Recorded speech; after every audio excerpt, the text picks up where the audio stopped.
take that.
All right, guys, so welcome back.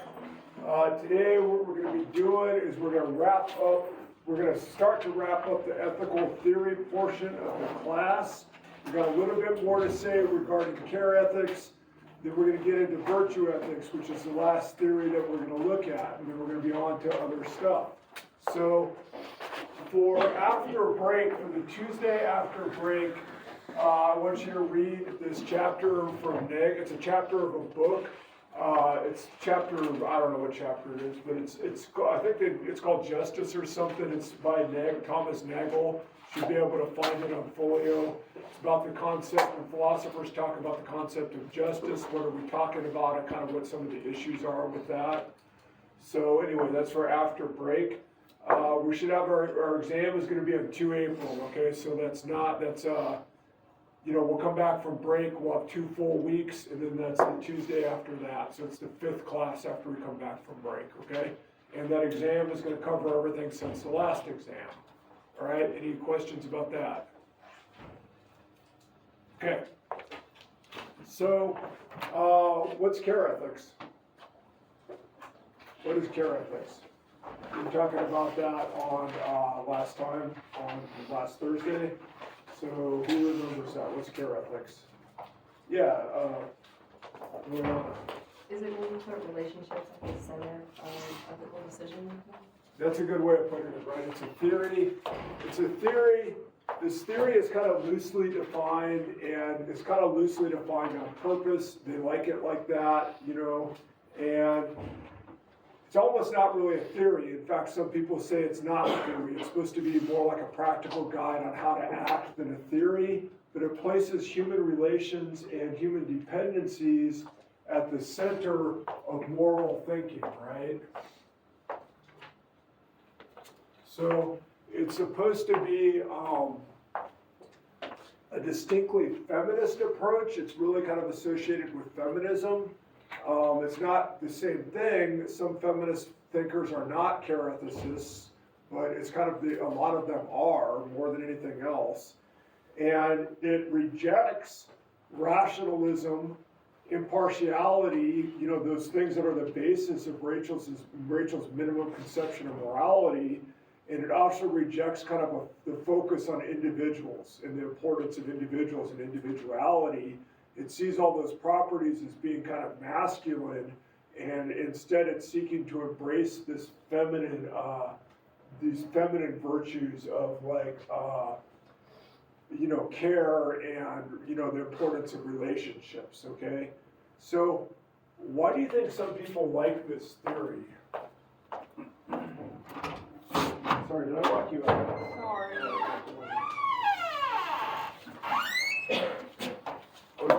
Do I know that person? I swear I see somebody peeking in here. Usually that door doesn't lock. All right, so anyway, right, okay, so that's care ethics, right? So why do you think why do some people like this theory? What's good, what's supposed to be good? Why do you think some people like it? Why would somebody say that's what a moral theory should look like? Like deontology and utilitarianism, that's kind of a dead end. This is like how we should be doing ethics.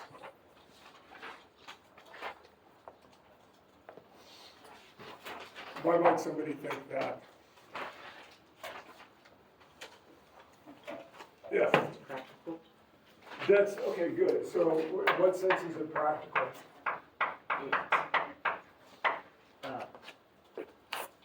Like it's less of like it emphasizes.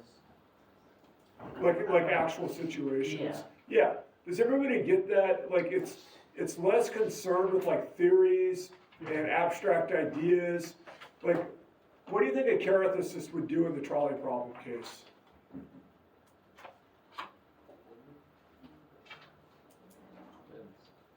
What's that? It does depend, right? What do you think it depends on? Depends on who in the trolley problem. Yeah, so like, do you think care ethicists like talking about the trolley problem? No. No, because like, they're like, that's dumb. Let's talk about real stuff, right? And if you really were to make them answer, they'd probably have all these questions about like the specifics of the case, like the way Amy did about the Hines case, right? So yeah, so it's not meant to be like an abstract theory about like abstract principles. It's supposed to be about like real world situations that people find themselves in, and a lot of people like that. I think a lot of people like that. What else do you think is good about it? Why might somebody like this? Yeah. I feel like it favors themselves and their relationships around them more than other people. Yeah.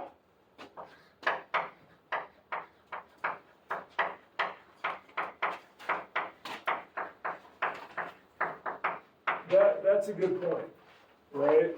Like, we all like our friends and family better than other people. We all kind of think there's something important about them. Like maybe we owe them something that we don't owe everybody else. That's kind of like a powerful intuition that most of us have, right? That's not gonna work. It's kind of like this powerful intuition that most of us have, right? But other moral theories, that's kind of like almost like an embarrassment for them, like trying to explain how that can be possible. But care ethics, that's like the center of care ethics. It's like taking care of your friends and family, right? So that's kind of good. Yeah. Okay. This is one thing a lot of people like about it.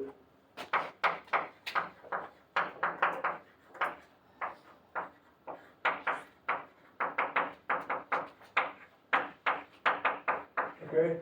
It just lets this voice be heard that otherwise it's not heard very often, right? So that's often kind of considered an advantage of it. It's allowing women's voices and ideas and intuitions to be heard in a field that is dominated by men, okay? So moral philosophy, like every kind of philosophy, it's traditionally been male-dominated, right? And not only dominated by man, but dominated by man of a particular type, who are public figures, and they spend a lot of time kind of worrying out and doing public stuff and kind of worried about the world at large, more than like what's going on in their own house, right? And because of the different roles that they've traditionally played in society, women offer a different perspective, and it's one that's more focused on immediate relations. That's how this thinking goes, right? So listening to those voices, it gives us a different kind of morality, one that kind of more than the alternatives, it captures this intuition that our friends and our family and our inner circles are what's really important, right? And they're the center of our moral concern, right? And so that's something we all more or less feel. So care ethics kind of allows us to embrace that, right? So that gets us to this. You know, it favors the people close to us, right?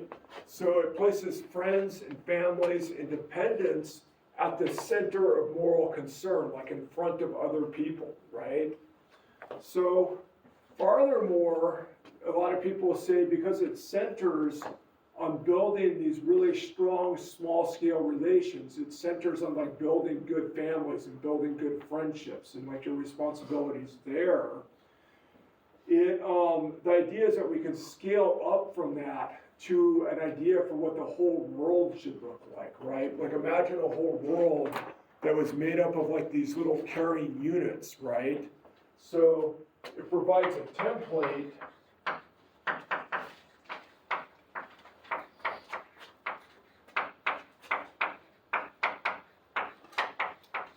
for, how should I put this, like a peaceful and tolerant world.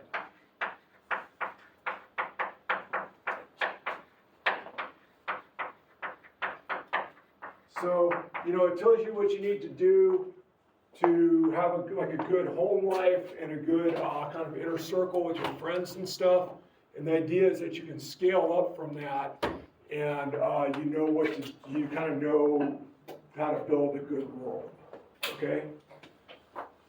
All right, so that might seem a little bit vague, all right? But you gotta remember care ethics is kind of vague by design, right? It's not like an explicit theory.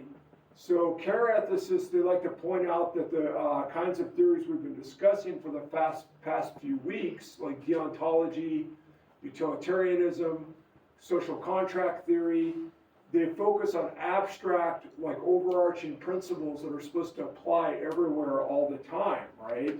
And instead they favor concentrating on like concrete situations that are really happening, right? And you should also keep in mind, this is a really quick overview. We spent like 45 minutes on care ethics. There's a lot more to say. If you really read a book about care ethics, you know, they'd say a lot more, all right? So those are some of the advantages of it. Why do you think people might not like it? Why might people not like it? Why might people say, that theory sucks, we should stick to the big ones? Yeah. I think it's balanced. Oh, like biased, how?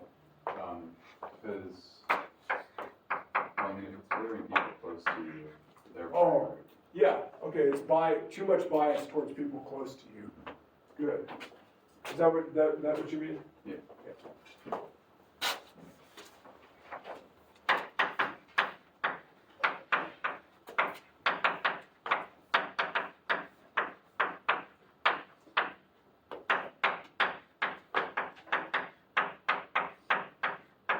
Yeah, so like, you know, hey, some of this is good, but like, you can get carried away with that, right?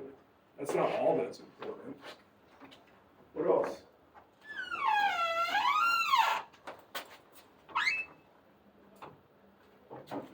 Yeah, It's vague or like not easy, not well defined. yeah, okay, it's vague, right? Does anybody else kind of get that feeling it's kind of vague? You know, maybe it's not that, like, they like to say it's practical, maybe you know, its vagueness is kind of a drawback, right? What else do you think? Yeah, cool. I guess if you like the minimum conception of morality, you're not gonna like this. Yeah, good.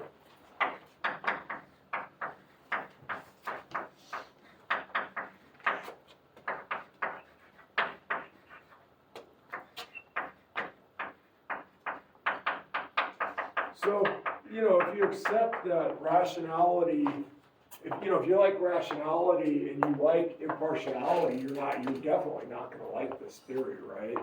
Okay, so one major criticism actually comes from feminist philosophy, right? And that might seem a little bit strange because feminist philosophy is really kind of, a lot of feminist philosophers are charethicists. It's where carethics was kind of developed at. But feminism is a very big movement, right? And feminist thinkers, they often have different visions, right?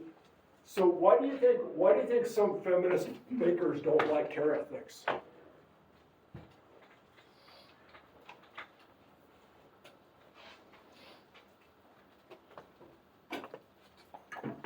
Why might that be? Why might some feminist thinkers not like carethics? Because it associates some of the norms of being nurturing and everything. Yeah, say more. They might just find it offensive kind of for like a group. Yeah. Does everybody kind of understand that? Okay, so let me ask, like, especially the woman in this class, does anybody feel like the carethics, the virtues it celebrates, don't necessarily speak to you as much as maybe, does anybody feel that? Could you repeat the question? Do you feel like maybe the things that carethics says are like typically feminine qualities, like they don't necessarily speak to you? Does anybody feel like that? Yeah, I don't really like the association of like being nurturing or, being. Yeah. caring Uh-huh. of, being a woman. Yeah, a lot of people feel that. That's exactly what they're trying to say. So that's what you two said. That's exactly why a lot of them don't like it. Okay, so many women, they see this focus on motherhood care and interpersonal relations, like interpersonal communication on a small scale. Those are not like distinctly feminine virtues. They're reflections of the roles that women have been thrust into by a male-dominated society. And oftentimes that was at great cost to their own ability to do what they want with their lives, right? So they actually have this term for it. They call it a slave morality.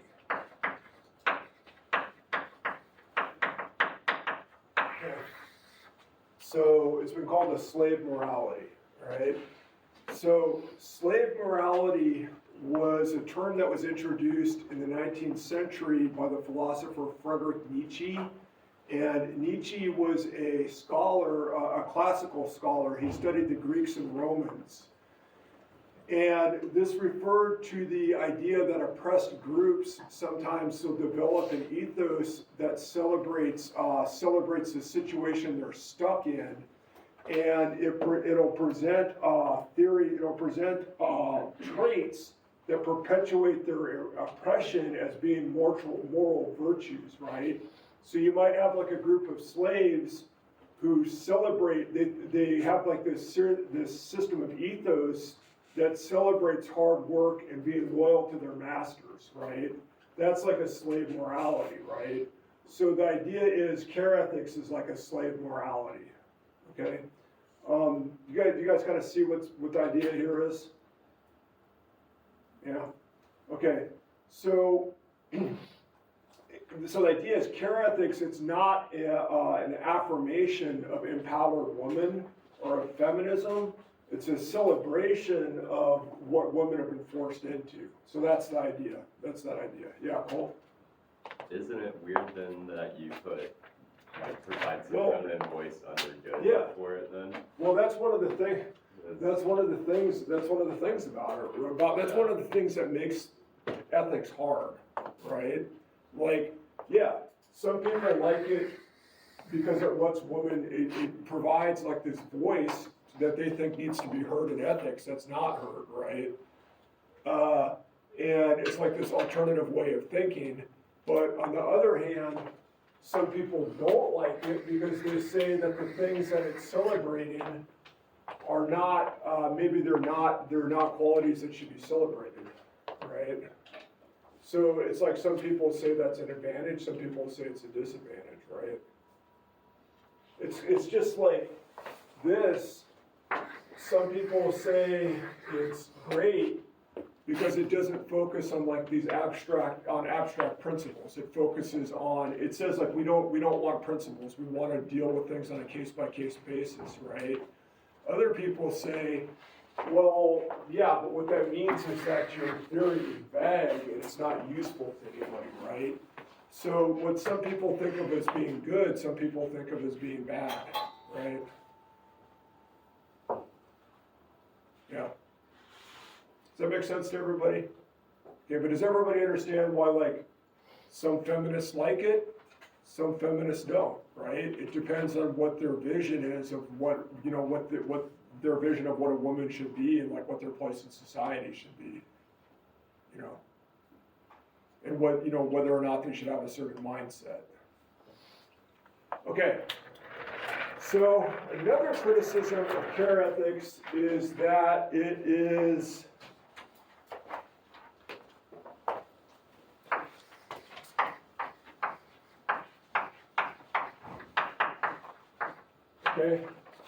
hierarchical, and that means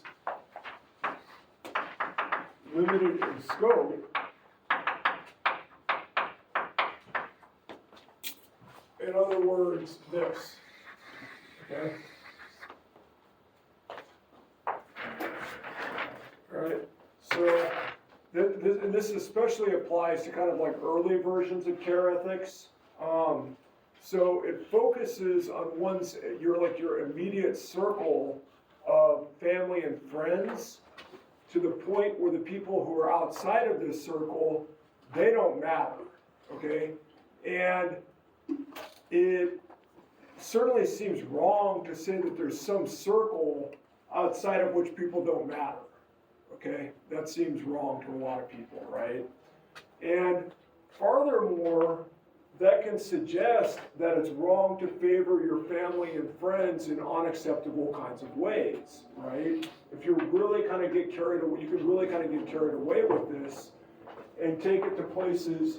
It's just kind of like, you know, utilitarianism. Utilitarianism is really big on impartiality, right? And to an extent, that can seem good. It can seem like a good aspect of that theory, but you can see it can get taken too far. And it's really hard to know within a utilitarian framework why should you put the brakes on? Why should you put the brakes on that impartiality? And it's kind of the same thing with care ethics.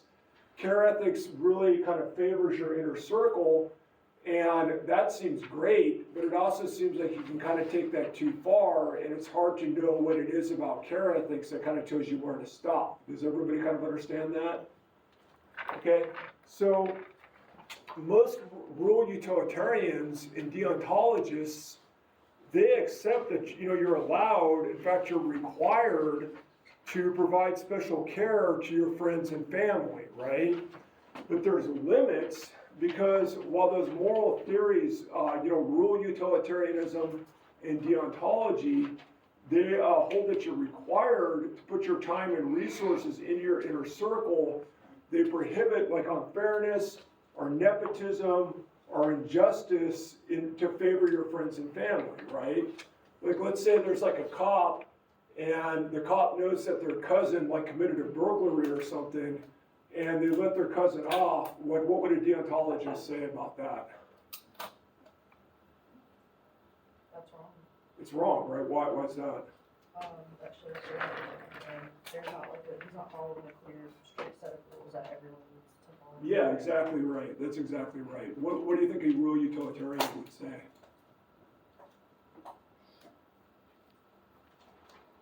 Say about that? That's over.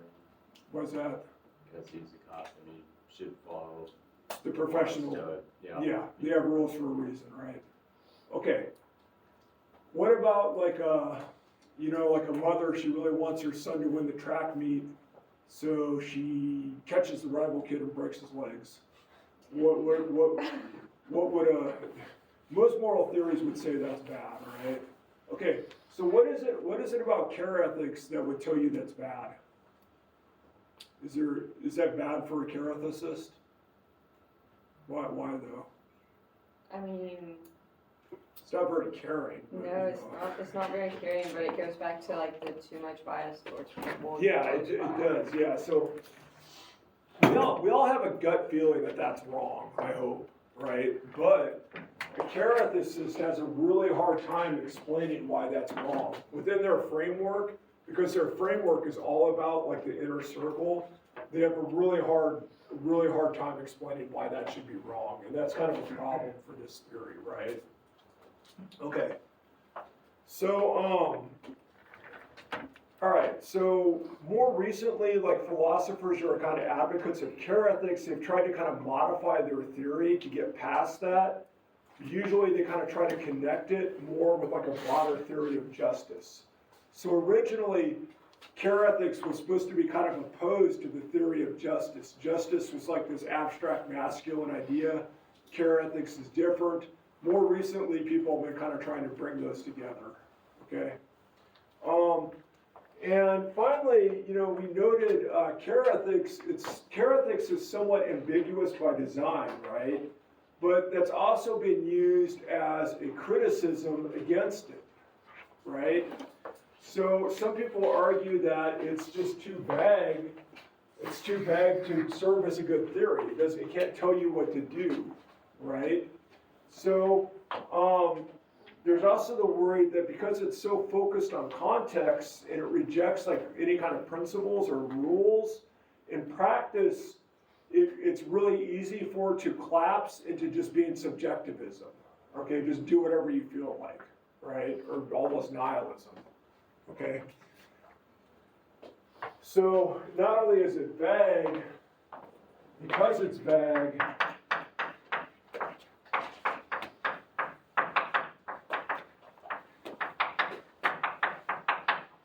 because it's so vague, it can just kind of turn into like an anything goes attitude. All right?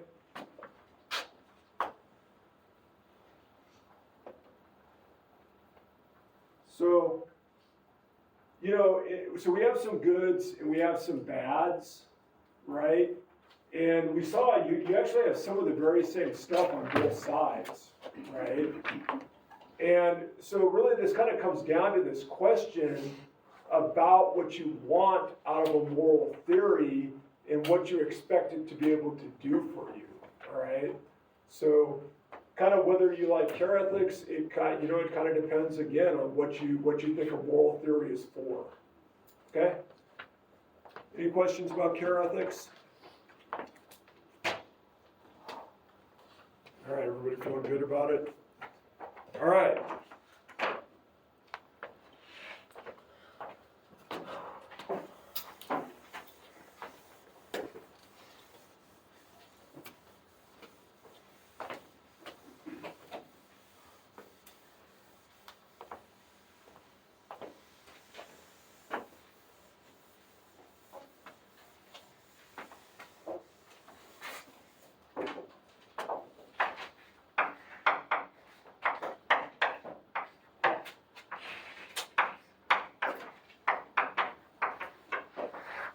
All right, so we're going to get down to studying the last theory that we're going to look at for this class, all right?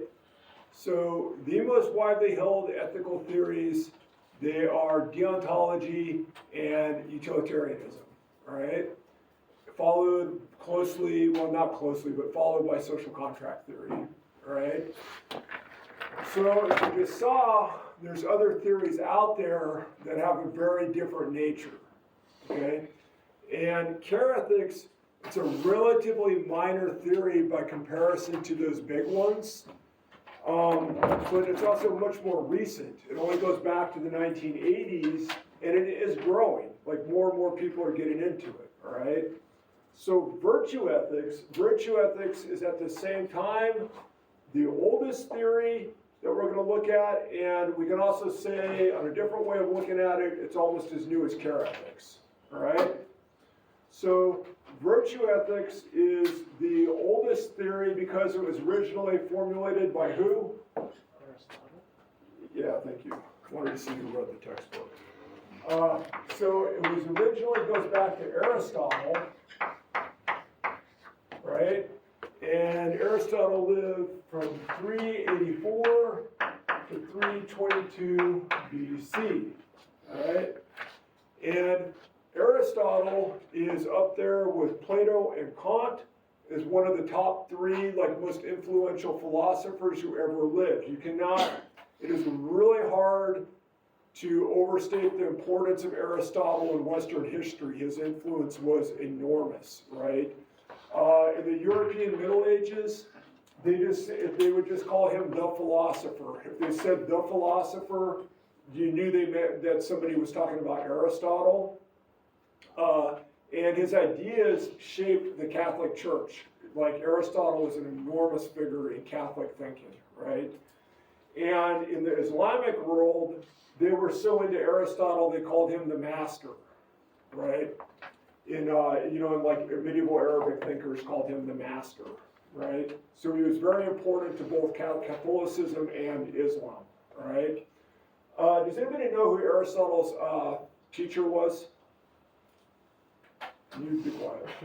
Does anybody know that? Yeah, you be quiet too. You know, you better know it. You're in my class, and you too. All right. Does anybody who wasn't in my class or a philosophy major know who his teacher was? Who was Aristotle's teacher?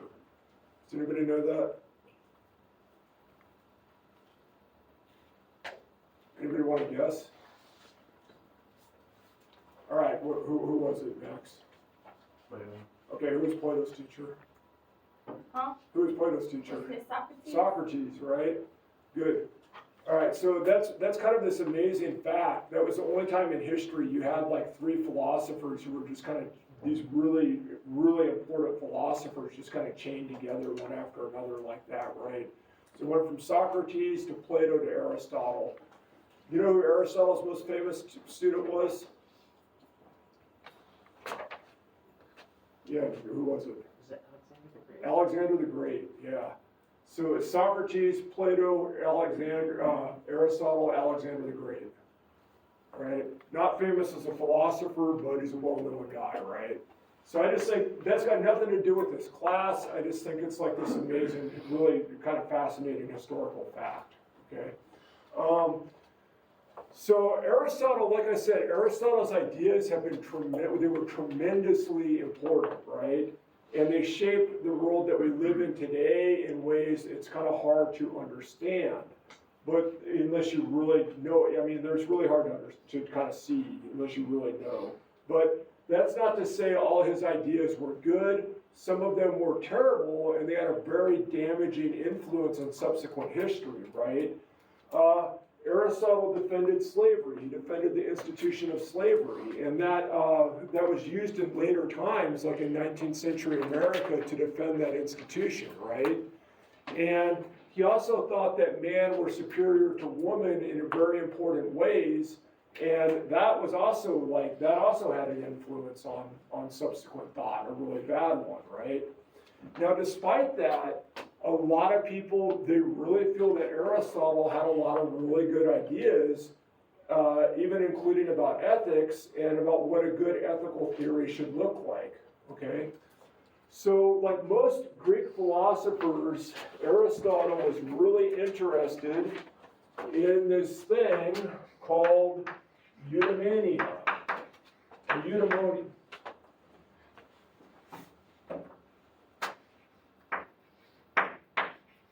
Eudaimonia.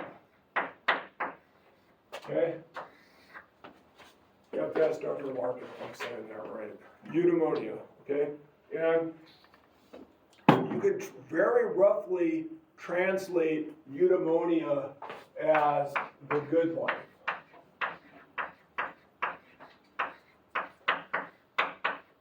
Okay? A lot of the time, if you read Aristotle in English, eudaimonia is very often translated as happiness, okay? I think that is a really bad translation, all right? There's a lot more to it than that. It's not just being happy, it's living a proper, successful, and morally just life, all right? The kind of life that a person should want to live. That's eudaimonia, okay? So, all right, okay.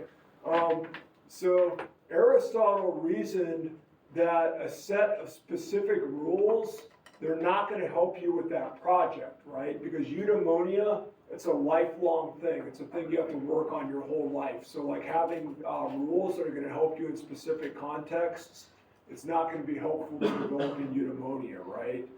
So instead, what was important to do was to identify the properties or the qualities that a person should have that would allow them to live that kind of life, okay?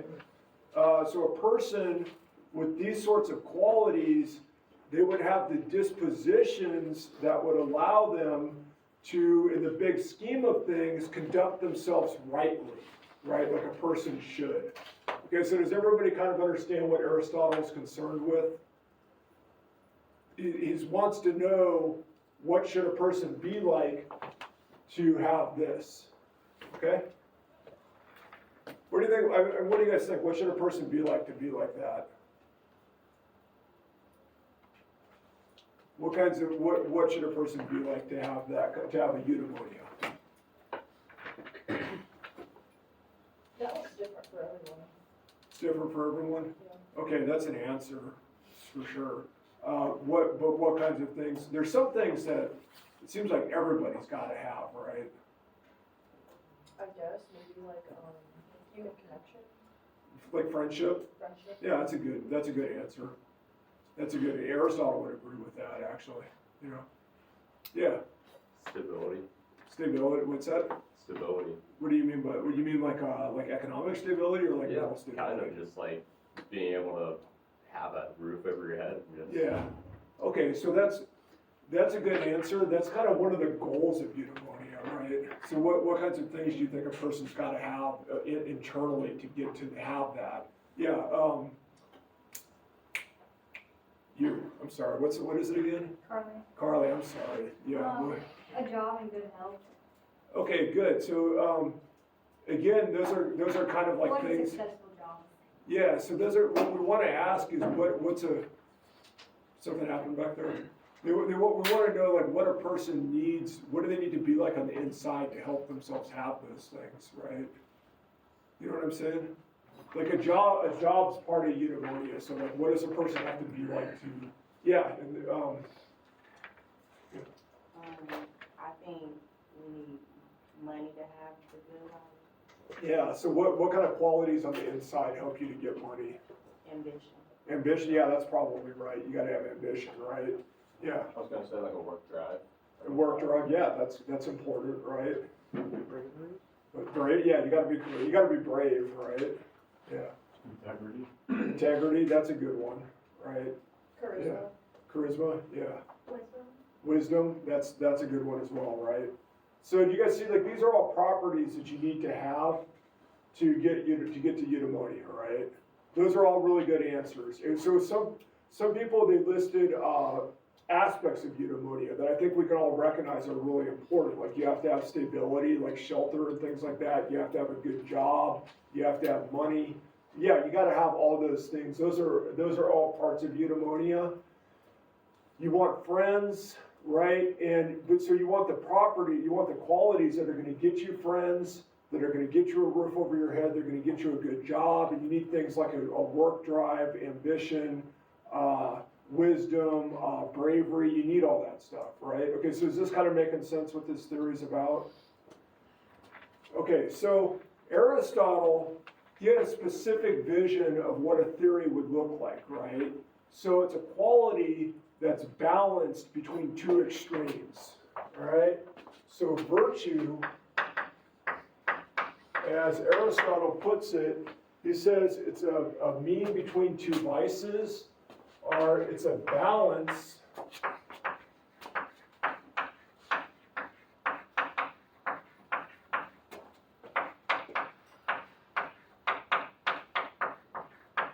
between two extremes, okay? So, like Bryant mentioned bravery, courage is one of Aristotle's virtues. It's one of the most commonly discussed ones, okay? So, what does it mean to have too little courage? Coward? You're a coward? Yeah, you can't face up to danger when it's needed, right? What happens if you have too much courage? You're cocky? Yeah, that's a good way of putting it. All right, is it good to be cocky? Is it good to be a coward? Okay, so the middle ground between those is courage, okay? That's how Aristotle defines it. So like somebody else mentioned like work drive and ambition, right? If you don't have enough of that, what are you? Okay, what happens if you have too much of that? Workaholic. Yeah, you don't want to be that either, right? That's not eudaimonia either, right? So it's having their appropriate amount of that, right? All right, so anyway, that's how Aristotle puts it. You guys feel like you kind of understand pretty much what he means by that? Okay. All right, so with the rise of Christianity in the late classical period, okay, like, Aristotle was alive, around the time of Alexander the Great. So in the late classical period, like with the Romans, Christianity started to kind of take over. And this idea of living a good life through cultivating a lot of diverse virtues was replaced by kind of like a religious deontology where to be good for a Christian is to conform to rules, right? So virtue ethics kind of went dormant, like it was not very popular until the 20th century when, do you guys remember Elizabeth Anscombe? Who remembers Elizabeth Anscombe? What did she do that we talked about in this class? She opposed Truman About what? dropping the bomb. She didn't like dropping the atom bomb, right? So, Gertrude, Elizabeth Margaret Anscombe, she lived from 1919 to 2001. All right. So she is kind of associated with deontology a lot of the time. We kind of saw that when we were talking about the atom bomb. She was kind of responsible for suggesting a lot of problems with Kant's philosophy, with Kantian deontology, as well as ways to kind of fix them, to kind of patch the theory up and make it more acceptable, right? And modern advocates of deontology, they have used her ideas to kind of patch up Kant's theories and make them better, right? Make them more nuanced and more usable, less extreme, right? But the position that she actually advocated, it wasn't deontology, she was a virtue ethicist, right? And she published an article in 1958 that was really kind of important in the history of ethical thinking, and it caused virtue ethics to just kind of come back from the dead, all right? And that's why I say virtue ethics, it's the oldest theory we're studying, but it's also like pretty new at the same time, because it was around in the ancient Greek period, and then it vanished, and then it came back, right? So Anscombe caused renewed interest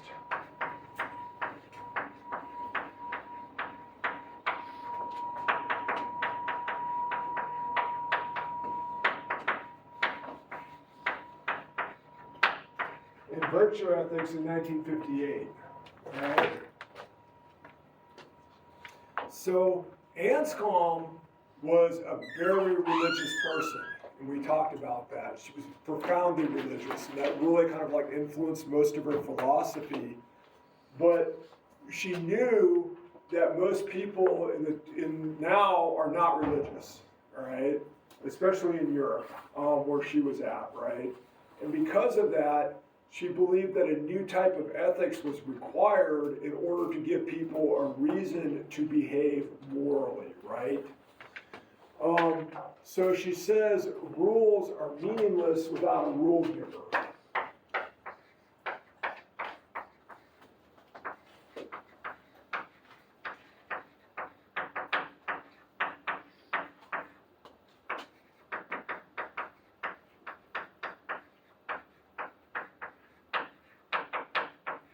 Okay, so you have these two other theories. In 1958, before she wrote this article, there's really only two theories that are around, right? There's deontology, which is obviously that's founded on rules, and utilitarianism, which is not really about rules, but it's got one big rule: always act to cause the greatest good, which is supposed to kind of be what that theory is all about. It's all about that one important rule, right? So Anscombe, she argued that a rule or a law, if there's no rule giver, that just makes no sense, right?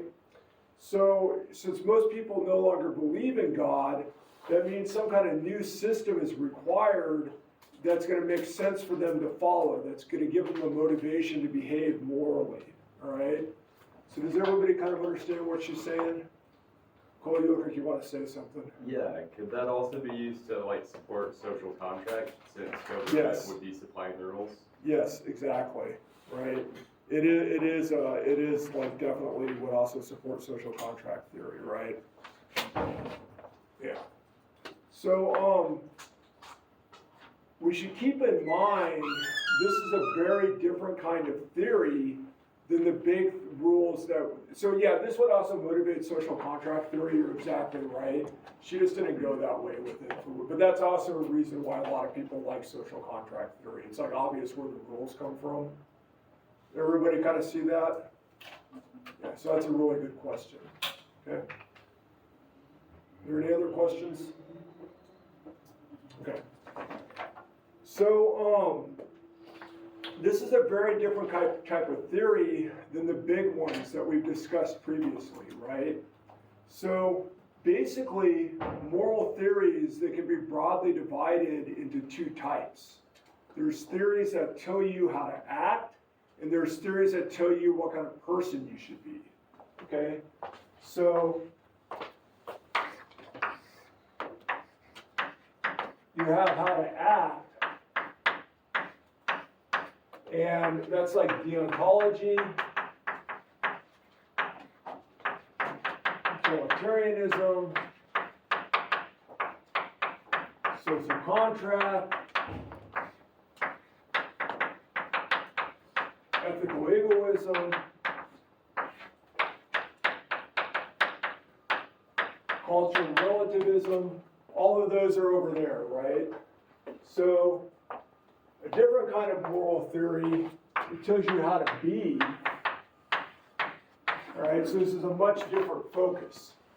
All right, and this is virtue ethics.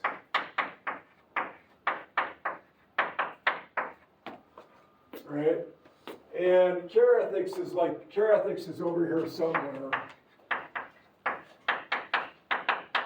Some people put it here, some people think it's its own thing. Okay, so it's like, it's either there, or some people regard care ethics as being a specific kind of virtue ethics. All right? So,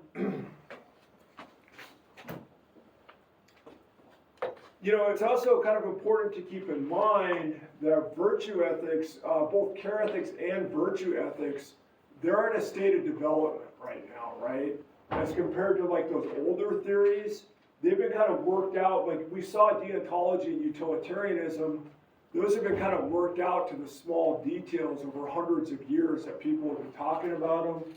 Virtue ethics is not as developed, okay? People are just now starting to kind of think about it, all right?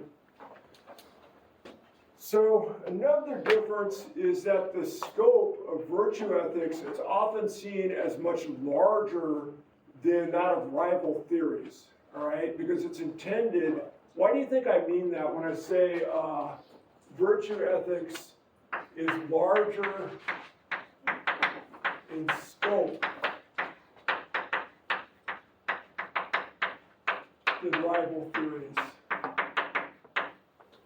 Why do you think I would say something like that? Yeah, Max? Because the other theories, like they're trying to guide your actions, but virtue ethics kind of like is telling you how to live your entire life.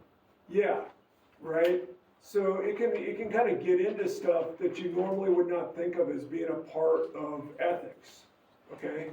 Like, remember some of the things that people were saying are part of a good life earlier, like having a good house, or having money, all right, is like, having money or having a good house, do you normally think of that as being a requirement for being like a good person in the ethical sense?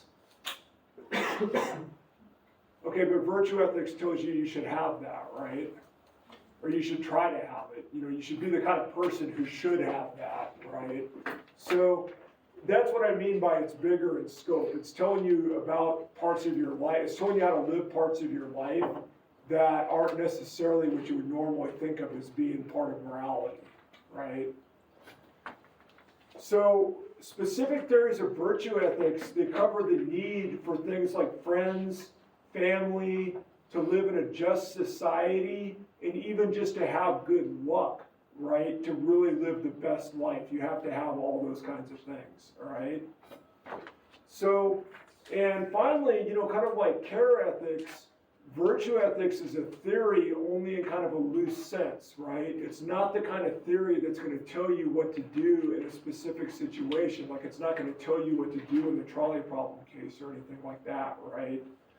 So Aristotle said, look, the study of ethics, it's inherently imprecise. That's just that's the way ethics is, right?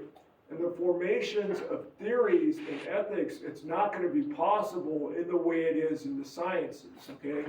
So he had a very different attitude than like Kant or Jeremy Bentham did about that, right? They thought they could have these worked out theories almost like you would have in like physics.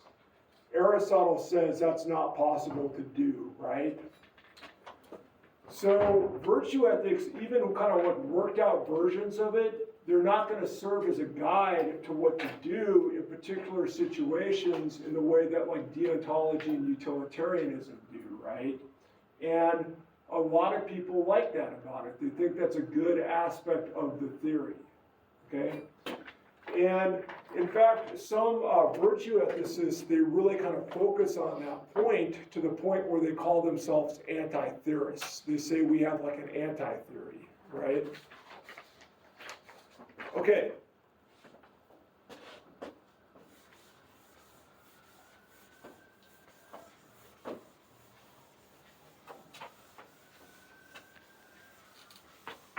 So to understand virtue ethics, you kind of got to understand where it comes from. And a big part of that is understanding Aristotle's ideas about character.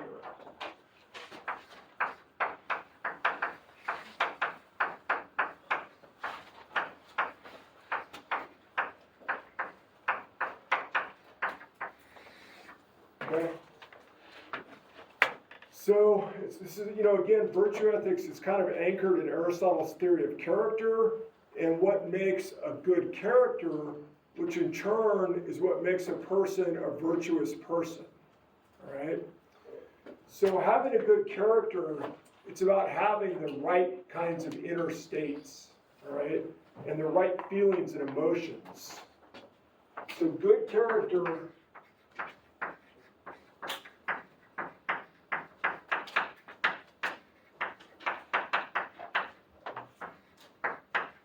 makes a person virtuous. Right? Good character makes a person virtuous.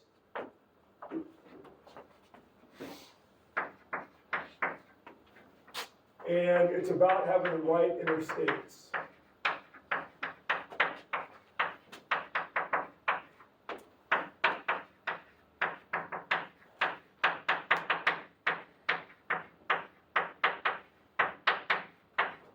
Okay?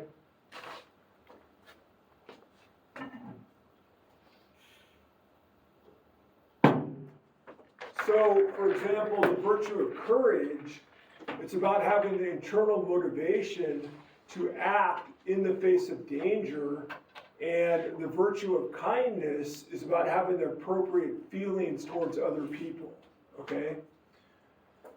But, you know, at the same time, Aristotle's theory of character, it's also about actions, because those inner states are going to be manifested in our external actions and what you choose to do, or they should be manifested in that way. If you just keep them inside, they don't matter, right? So this is also a theory, or character is also about acting in accordance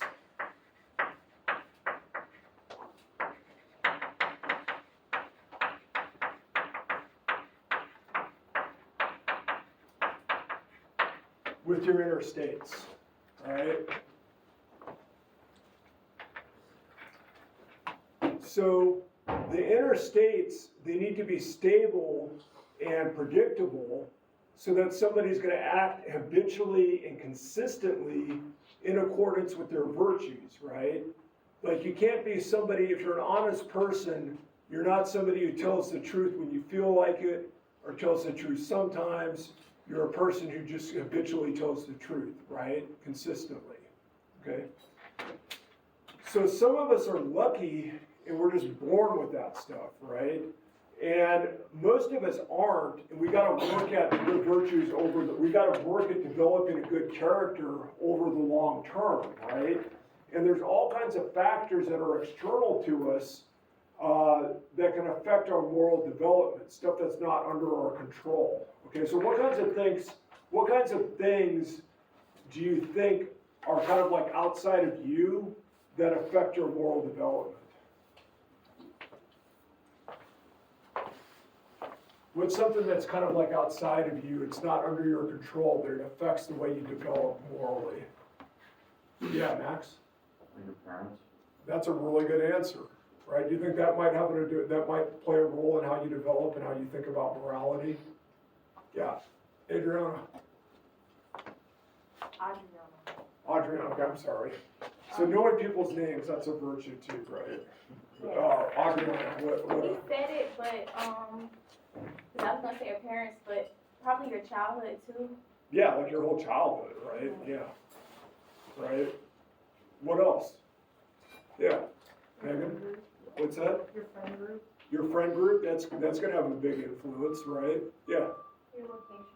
Location, like the culture you're in, right? What were you gonna say over there? The friends? Yeah, I was gonna say how nature influences you. like just kind of how you're born, you mean?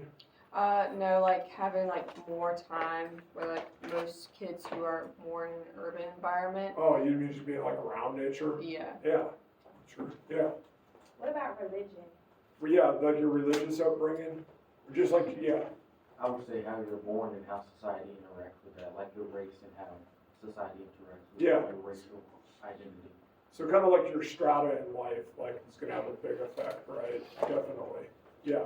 So all this stuff is gonna have a big effect, right, on kind of like how you develop as a moral agent, right?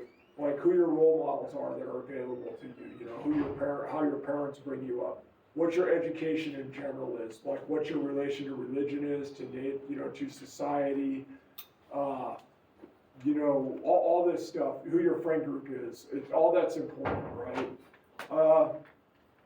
So Aristotle recognized that. He's like, look, a lot of this is like out of your control, and so there's definitely an element of luck at play here, all right? And that's one of the criticisms some people have of this theory, is that if you're not lucky, it's really kind of hard to develop in this way, all right? But, you know, he says, look, moral development is a process that takes an entire lifetime. It never stops.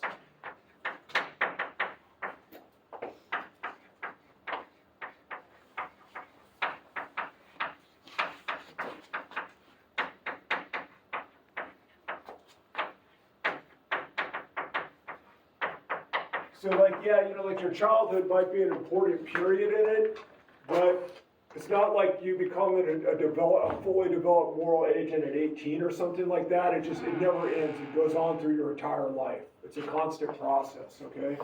So Aristotle advised people to perform just acts, you know, or fair and good acts, so that you can cultivate the right kinds of habits, all right? And at the same time, virtue itself, Aristotle says, is not a type of habit. It has to be the result of free and deliberate choice. Okay, so virtue, Aristotle says virtue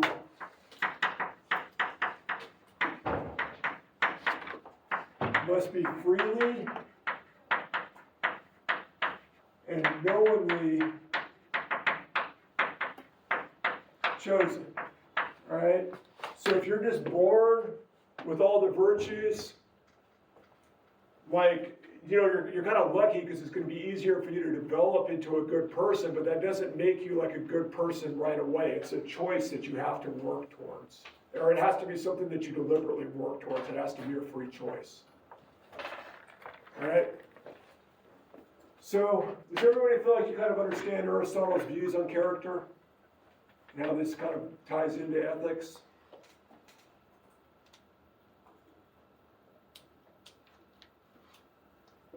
All right, so Rachel suggested, he says, look, to have a good theory of virtue ethics, there's 5 questions you gotta answer, all right? What is a virtue? What are the virtues? What do these virtues consist in? Why are the virtues important? And are the virtues the same for everyone, all right? So we should discuss all of these in a little more detail, as well as how some kind of like important theories of virtue ethics answer these questions, all right? So the first thing you gotta know is,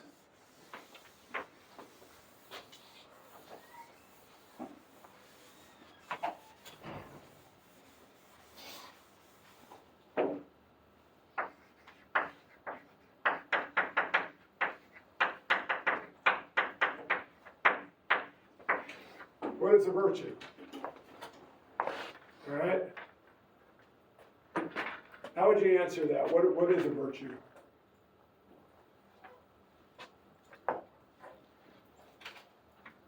If I said, what's a virtue? All right, we're talking about virtue ethics right now. What is one? What is a virtue? Yeah. You mean between two extremes? Yeah, I heard that somewhere before, right? Mm-hmm. Okay, so that's kind of, showing you how to identify a virtue, right? What kind of thing is a virtue?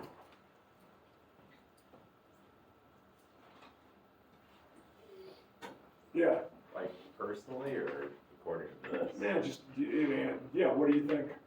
I think honestly, No, that's an example. like, oh, okay, well, I What, mean, what, according to, what kind of thing is a virtue? So Aristotle says, look, when you have, it's this thing, when you have too much of it, it's bad. When you have too little of it, it's bad. But what kind of thing is it?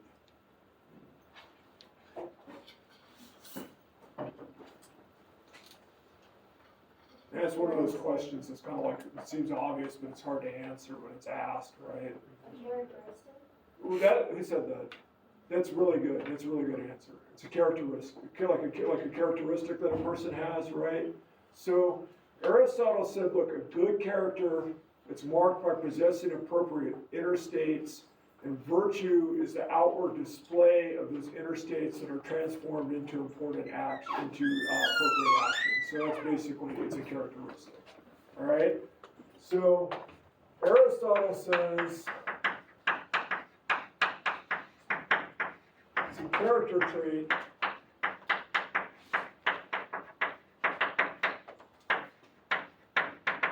manifested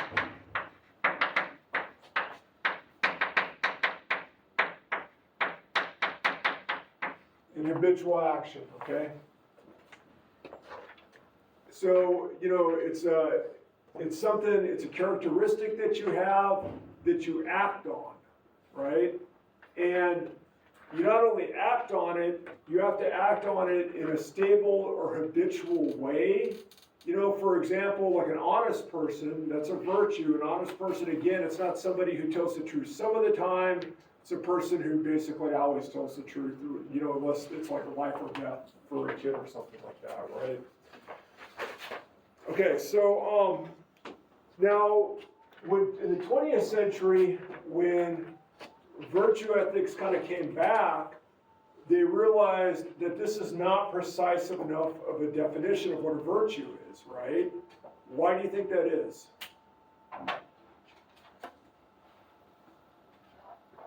Just looking at this definition, why is that not, yeah. I think that personally, since what you said earlier, like we was talking about having a good life, just because you can have like, okay, so let's say I'm like a theft. that's a character trait for me. What That's is, not a sorry, good- what was the example? Like say I'm a deaf, like I still all the You're time. what? I'm sorry, what, I steal all the time, let's say that. oh, you steal all the time, like, Yes. okay, yeah. So let's say I steal all the time. Uh-huh, That becomes a character trait for me. That isn't a good character trait, and I don't, like, I'm not living a good life because it's not an honest life. that's perfect, that's exactly right, that's exactly right, that's very good, okay? So, that, a character, like being a klepto, like stealing all the time, that's a character trait that's manifested in habitual action, right? Right? Is that a virtue? No. Okay, that's exactly right. Okay, so like this doesn't tell you, you can have character traits that are manifested in habitual action that are not virtuous, not what you want to call a virtue, right?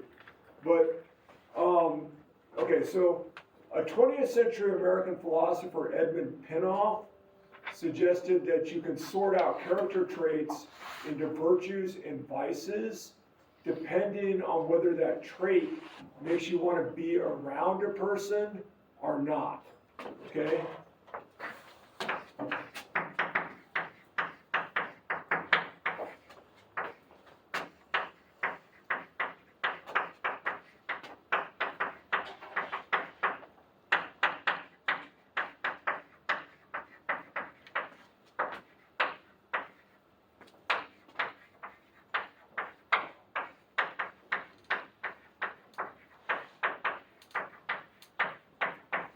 Okay, so it's a reason to like prefer to be around somebody, right?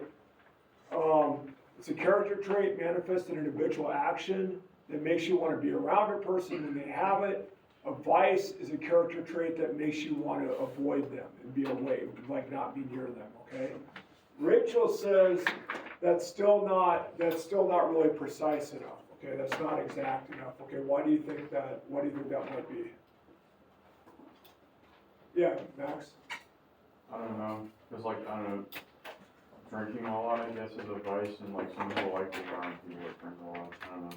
Yeah, I mean, under some circumstances, you might want to be around somebody who's like a fun drunk or like drinks a lot, right? Like, I don't know, you know, if you want to go out, you may not want to bring your non-drinking friend or something like that, but temperance might be a virtue under other circumstances, right? Yeah? Okay, so more generally, that's a good example. More generally, what do you think that's telling you? It's subjective. It's kind of subjective, yeah.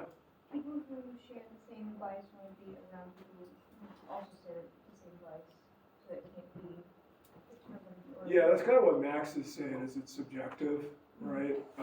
Yeah, so that's true, okay? What Rachel's was getting at is kind of along those lines, it's a little bit different. He says, look, you got different reasons to be around people depending on the circumstances, okay? What makes you want to be around a person sometimes may not make you always want to be around a person, right? Like, when you're choosing classes, you may want a professor who's like a specialist in a certain topic, right? When you're not trying to be in that guy's class, you don't care, you don't care, right? Like, that's not a useful skill most of the time, right? But so it's a reason for preference when you're choosing classes. It's not a reason for preference most of the time. Like, you want a mechanic who can fix your car. That doesn't mean you want to like hang out with that guy all the time. Does that make sense? Okay. So Rachel. So this is what Rachel says, right? It's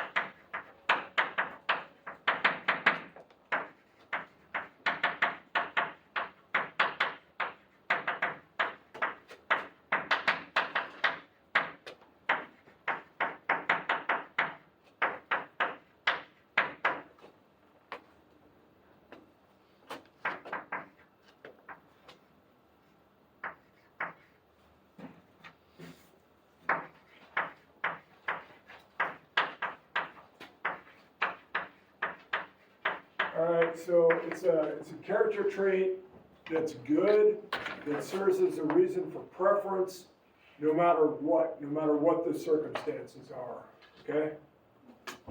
Alright, so, that's the first question, okay? It was, what is a virtue, alright?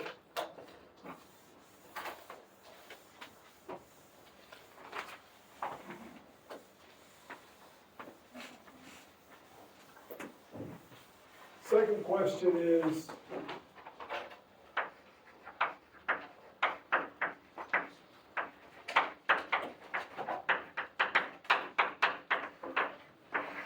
what are the virtues? All right, so a theory of virtue ethics, yeah, Carly? Back to the first one, Sure. like, who are we counting as, Is everyone? Like like, all- in the murder situation, like, who's everyone? Cause like, best for the murderer, it's not best for the kid around the kid, like, best for like, you for telling the truth or not, like, who's everyone? Okay, so they mean everybody, right? So a Like, the character, maximum number of people, no, everybody, right? like, everybody on the universe. Yeah, that's what they mean. So like, honesty, so what they mean by honesty is like a predisposition to, so let's just take honesty for example, because you're talking about like the murderer case. The honesty is like a predisposition to tell the truth, right? And it's supposed to like manifest itself characteristically in like what you do, right? And like in that case, so like that, you should want to be around like honest people, okay? So like an honest person, remember, a virtue is like supposed to be a balance. It's not somebody who doesn't know when to turn it off, right? It's not somebody who like won't lie to the murderer, and it's not somebody who like is always going to be rude, say, because they just don't know when to like hold back. It's somebody who's like honest unless there's like a really good reason not to be. And yeah, that's the kind of, the idea is that's the kind of person you should want to be around, like no matter, like all the time. Does that make sense? Yeah, then who's determining that balance? Well, that's what's hard. And that's kind of like what we're about to talk about, right? Like what are the virtues? Like who determines the balance? Well, there's no, I mean, that's a really hard thing to quantify, right? Like how do you put a number value on like how honest somebody's supposed to be, right? But that's why they would say that this is not supposed to be like a worked out theory. This is not like deontology or utilitarianism where they actually have like a calculus at one, like a utilitarian calculus at one point. You just don't get it with this kind of theory. So do you think a lot of people don't like the theory because it's kind of immeasurable? A lot of people don't like it for that reason. Yeah, it's vague, right? That's true. It's much like care ethics. Some people are like, it's great because it's vague. Some people are like, it's not good because it's vague. Does that make sense? So it kind of depends on your taste. It depends on what you want out of a theory. If you want a theory that's going to tell you what to do, it's going to give you guidance in every situation. It's not this one, right? You're not going to like this theory. Yeah, it's a good question that you're asking. Thank you. All right, guys. I was gonna have a quiz. I think we kind of ran out of time. All right, so that should kind of tell you something. I'm gonna give you back your old quizzes and grab it on your way out. Okay, Myra, Jada Allen, Mason Barber.